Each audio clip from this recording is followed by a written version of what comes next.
Hello everyone, good morning. সবাই কেমন আছো? আশা করি সবাই ভালো আছো।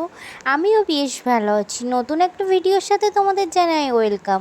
তো চলো, আমার বরবাবু গেছে শুক্রবারের দিন, তো তার পরের দিন শনিবারের দিনের ভিডিও আমি শুরু করছি। তো সারাদিন আজ কী করি না করি সবটাই তোমাদের সাথে শেয়ার করব। তো কিভাবে আমার দিন কাটছে সেটাই তোমাদের সাথে শেয়ার করব। তো চলো, প্রথমেই ঘুম থেকে উঠেই যেটা কাজ, বিছানা গুছানো, সেটাই আর কি করছিলাম। বিছানা গুছিয়ে নিচ্ছিলাম সুন্দর করে।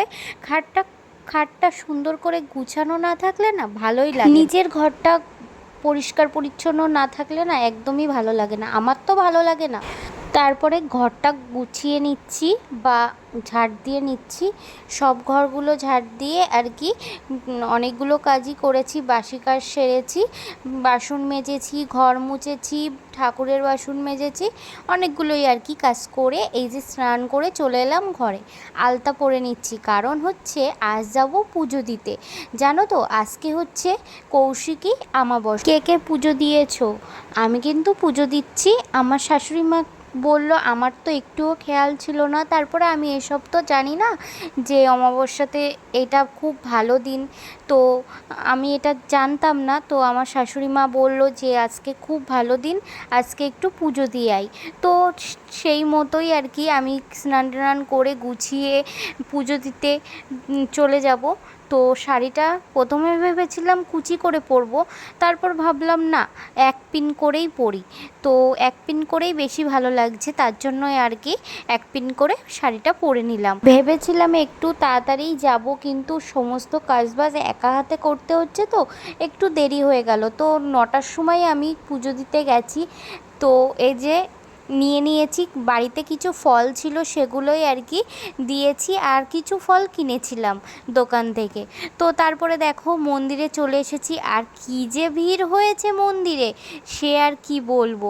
মানে পুজো দিয়ে এতটাই বাড়িতে লাইন চলে এলাম। পড়েছিল, তো তারপরে ফাঁকে দেখো ঝোঁকে আমি ঘেমে কি পুজোটা দিয়ে অবস্থার, চলে এত এসেছি। ভিড় এতটা হয়েছে কি বলবো। তো যাই হোক, তো ব্লগটা তোমরা দেখতে থাকো। পুজো দিয়ে বাড়িতে আসার সময় না পরোটা নিয়ে এসেছিলাম, কারণ না কি খাবো সেটাই ভেবে ভেবে পাই না। তো ভাবলাম যে পরোটাই নিয়ে যাই। তো এদিকে দেখো পরোটা খাওয়া হয়ে গেল। খেয়ে এই যে তরি তরকারিগুলো কেটে নিচ্ছি, মানে সবজিগুলো কেটে নিচ্ছি, কারণ হচ্ছে রান্না বসাতে হবে।